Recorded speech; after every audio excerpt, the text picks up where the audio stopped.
ಸಿದ್ದರಾಮಯ್ಯ ಅವರ ಪತ್ನಿಗೆ 14 ನಿವೇಶನ ಹಂಚಿಕೆ ವಿವಾದಕ್ಕೆ ಸಂಬಂಧಿಸಿದಂತೆ ಲೋಕಾಯುಕ್ತ ವಿಚಾರಣೆಗೆ ಹಾಜರಾದ ಮುಡಾ ಮಾಜಿ ಆಯುಕ್ತ ಡಾಕ್ಟರ್ ಡಿ.ಬಿ. ನಟೇಶ್ ಮಾಧ್ಯಮಗಳ ಪ್ರಶ್ನೆಗೆ ತಬ್ಬಿಬ್ಬಾದ ಘಟನೆ ಜರುಗಿತು. ಆಮ್ ಐ ಡಾನ್ಸಿಂಗ್ ಎಂದು ಹೇಳಿದ ನಟೇಶ್ನ ಪ್ರಶ್ನೆಯನ್ನು ಪುನಃ ಅವರಿಗೆ ಕೇಳಿದಾಗ ಆಯ್ತು ಬಿಡಿ ಪ್ಲೀಸ್ ಎಂದ ಡಿ.ಬಿ. ನಟೇಶ್.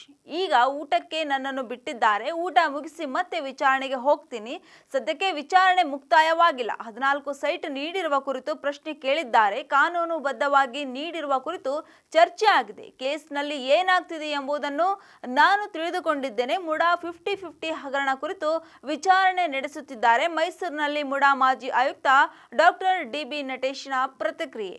ಈಗ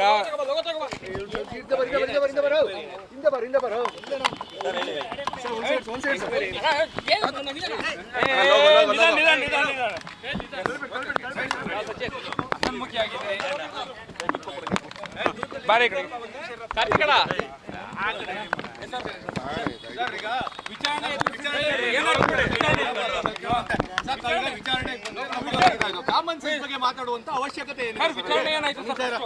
ಕಾಮನ್ ಸೆನ್ಸ್ ಬಗ್ಗೆ ಮಾತಾಡುವಂತ ಅವಶ್ಯಕತೆ ಏನಿದೆ ಸರ್?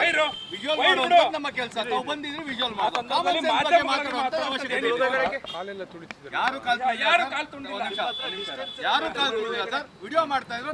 ಗುಡ್ ಮಾರ್ನಿಂಗ್ ಆಯ್ತು ರಾಮ್ ಬಿಡ್ರಿ. ಆಯ್ತು ಇಲ್ಲ ಸರ್, ತಮಗೆ ಗುಡ್ ಮಾರ್ನಿಂಗ್ ಹೇಳ್ಬಿಟ್ಟು ನಾವು ಆಮೇಲೆ ವಿಜುವಲ್ ತೆಗೆಸ್ಕೊಂಡು ತಾವು ಕಾಮನ್ ಸೆನ್ಸ್ ಬಗ್ಗೆ ಮಾತಾಡೋ ತಪ್ಪಲ್ವಾ? ಅದು ನನ್ನ ಕೆಲಸ. ನಾವು ಮಾಡ್ತಾ ಗುಡ್ ಮಾರ್ನಿಂಗ್ ಹೇಳಿದೀವಿ. ಕಾಮನ್ ಸೆನ್ಸ್ ಬಗ್ಗೆ ಮಾತಾಡಿದ್ರೆ ತಾವು ದಯಮಾಡಿ ಕ್ಲಾರಿಫೈ ಮಾಡಿ. ನಿಜ ದಯಮಾಡಿ ಕ್ಲಾರಿಫೈ ಮಾಡಿ ಸರ್. ಕಾಮನ್ ಸೆನ್ಸ್ ಬಗ್ಗೆ ಪತ್ರಕರ್ತರು ಕಾಮನ್ ಸೆನ್ಸ್, ಕ್ಯಾಮ್ರಾಮನ್ಗಳ ಕಾಮನ್ ಸೆನ್ಸ್ ಬಗ್ಗೆ ಕೇಳೋದು ಹೆಂಗೆ ಸರ್? ನಾವೇನಾದ್ರು ತೊಂದರೆ ಕೊಟ್ಟಿದ್ವಾ ತಮಗೆ? ಹೇಳಿ, ತಾವೇ ನಮ್ಗೆ ಏನಾದ್ರು ತೊಂದರೆ ಆಗಿತ್ತಾ? ಅದು ಏನು ಯಾವ ಕಾಮನ್ ಸೆನ್ಸ್ ಬಗ್ಗೆ ಹೇಳಿದ್ರೆ ತಾವು ದಯಮಾಡಿ ಲೋಗೋ ಡೌನ್ ಮಾಡ್ರಪ್ಪ.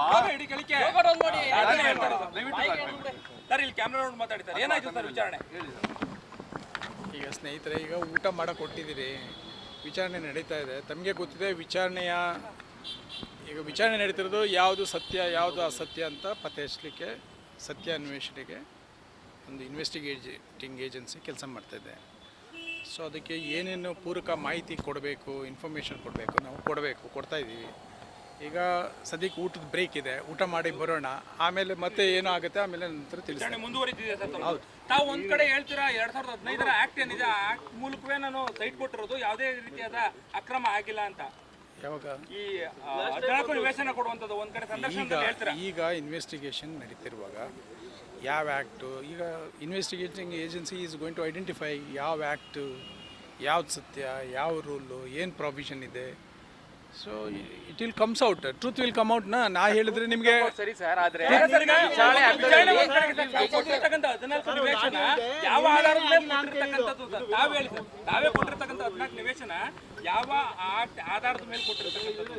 ಅಲ್ಲ, ಈಗ ಆ ವಿಷಯಕ್ಕೆ ಸಂಬಂಧ ಯಾವ ರೂಲು ಏನು ಅದೆಲ್ಲ ನಾನು ಈಗ ನಿಮ್ಮ ಮುಂದೆ ಹೇಳಲಿಕ್ಕೆ ಆಗೋದಿಲ್ಲ. Since it is all investigation ಹಂತದಲ್ಲಿ ಇರೋದ್ರಿಂದ ಇನ್ವೆಸ್ಟಿಗೇಷನ್ ಮುಗಿಲಿ, ಮತ್ತೆ ಸತ್ಯ ಅನ್ವೇಷಣೆ ಎಲ್ಲ ಹೊರಗಡೆ ಬರಲಿ, ಆಮೇಲೆ ತಮಗೆ ಒಂದ್ಸಲ ಕರೆದು ಅಲ್ಲ ಅದೇ ಅದಕ್ಕೆ ತಾನೇ ಈಗ ಇನ್ವೆಸ್ಟಿಗೇಷನ್ ಆಗ್ತಿರೋದು. ಸರ್, ಅದಕ್ಕೆ ಇರುವಂತದ್ದು 14 ಸೈಟ್ ಕೊಟ್ಟಿರುವಂತ ವಿಚಾರ ಮೂಡಾದ ಕಾಯ್ದೆ ವ್ಯಾಪ್ತಿಯೊಳಗಡೆ ಇದೆಯಾ ಇಲ್ವಾ? ಅದೇ ಈಗ that is what the question. ಈಗ ನಾವೊಂದು ರೂಲ್ ಹೇಳ್ತೇನೆ, ಇನ್ನೊಬ್ರು ಇನ್ನೊಂದು ರೂಲ್ ಹೇಳ್ತಾರೆ. ಹಾಗಾಗಿ ಇದು ಪ್ರಶ್ನೆ ಈಸ್ ಯಾವ ರೂಲಲ್ಲಿ ಇದು ಅವಕಾಶ ಇದೆ ಇಲ್ಲವ, ಅದಕ್ಕೆ ತಾನೇ ಈಗ ಇನ್ವೆಸ್ಟಿಗೇಷನ್ ಏಜೆನ್ಸಿ ಮುಂದೆ ಇರೋದು. Let investigation agency find out the facts. So ಅದಕ್ಕೆ ಏನೇನು ಮಾಹಿತಿ ಬೇಕೋ ನಾವು ಕೊಡೋಣ. ನಂತರ ಇದು ನ್ಯಾಯಾಲಯದ ಮುಂದೆ ಬರುತ್ತೆ. ನ್ಯಾಯಾಲಯವೇ ಇದು ಜುಡಿಷಿಯಲ್ ಸ್ಕ್ರೂಟಿನಿಯಲ್ಲಿ ಇದೆ. ಈಗ ಜುಡಿಷಿಯಲ್ ಸ್ಕ್ರೂಟಿನಿ ಮೇಲೆ ಬಂದಮೇಲೆ ನ್ಯಾಯಾಲಯ ಯಾವುದು ಕಾನೂನು ಅನ್ವಯ ಮಾಡೋದು ಸರಿ ಇದೆಯಾ ಸರಿ ಇಲ್ಲವಾ ಏನು ಅಂತ it will come out. Let us know, let us understand. ನಿಮ್ಮ ಜೊತೆಗೆ ನಾನು ಅರ್ಥ ಮಾಡ್ಕೋಬೇಕಾಗಿದೆ. ಈಗಾಗಲೇ ಅಲ್ಲ, ಈಗ ನ್ಯಾಯಾಲಯ ತಮ್ಮ ಬಗ್ಗೆ ವಿಚಾರಣೆಗೂ ಹೇಳಿದೆ, ಜೊತೆಗೆ ಅಧಿಕಾರಿಗಳು ಕೂಡ ಪ್ರಾಸಿಕ್ಯೂಷನ್ ಅನುಮತಿ ಕೊಟ್ಟಿದ್ದಾರೆ. ಕಾಮನ್ ಸೆನ್ಸ್ ವಿಚಾರ ಬಂದಾಗ ತಮ್ಮ ಬಗ್ಗೆ ಇಷ್ಟೆಲ್ಲ ಹೇಳಿರೋರಿಗೆಲ್ಲ ಕಾಮನ್ ಸೆನ್ಸ್ ಇಲ್ಲ ಅಂತ ಈಗ ಕಾಮನ್ ಸೆನ್ಸ್ ಇದೆಯಾ ನಿಮ್ಗೆ, ಇಲ್ಲೇನ್ ನಡೀತಿದೆ ಅಂತ ಹೇಳಿ ಕೇಳಿದ್ರಿ ಮೀಡಿಯಾದವ್ರನ್ನ ಬಂದ ತಕ್ಷಣ? ನಾನು ಆ ಥರ ಕೇಳಿಲ್ಲ.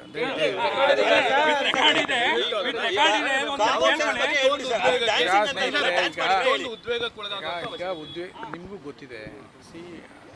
ನಾನು ಒಬ್ಬ ಅಧಿಕಾರಿಯ ಜೊತೆಗೆ ಮಕ್ಕಳಿಗೆ ತಂದೆ ಇದ್ದೇನೆ, ಒಂದು ಫ್ಯಾಮಿಲಿಗೆ ಗಂಡ ಇದ್ದೇನೆ. ಅಪ್ಪ ಅಮ್ಮಂಗೆ ಮಕ್ಕಳಿದೆ, ಮಗ ಇದ್ದೇನೆ, ಹೌದಲ್ಲ?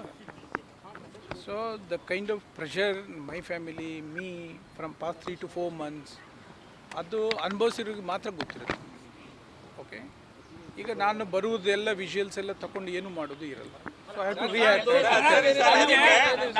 ಆ ಕಾರಣಕ್ಕೆ ಆಯ್ತು, ಈಗ ಆಯ್ತು, ಈಗ ಆಯ್ತು, ಆಯ್ತು, ಈಗ ಆಯ್ತು, ಆಯ್ತು ಬಿಡರಾಮ್, ಊಟ ಡ್ಯಾನ್ಸ್ ಕಾರ್ಯಕ್ರಮ ಆಯ್ತಾ? ನೀವು ಆತರ ಮಾತಾಡಬಾರ್ದಾಗಿತ್ತು. ನೀವು ಅಧಿಕಾರಿಯಾಗಿ ಬಂದಿದ್ರೆ ನಿಮ್ನ ಆತರ ಮಾತಾಡಿಸ್ತಾ ಇರಲಿಲ್ಲ. ನೀವು ಒಬ್ರು ಆರೋಪಿಯಾಗಿ ಬಂದಿದ್ದೀರಿ. ಡ್ಯಾನ್ಸಿಂಗ್ ಅಂದ್ರೆ ಡ್ಯಾನ್ಸ್ ಮಾಡಕ್ ಹೋಗಿಲ್ಲ ಅಂತ ಸರ್ ಕೇಳಿದ್ರು. ಪ್ರಶ್ನೆ ಡ್ಯಾನ್ಸ್ ಮಾಡಕ್ ಹೋಗಿಲ್ಲ ಅಂತ ಅಲ್ಲ ಸರ್.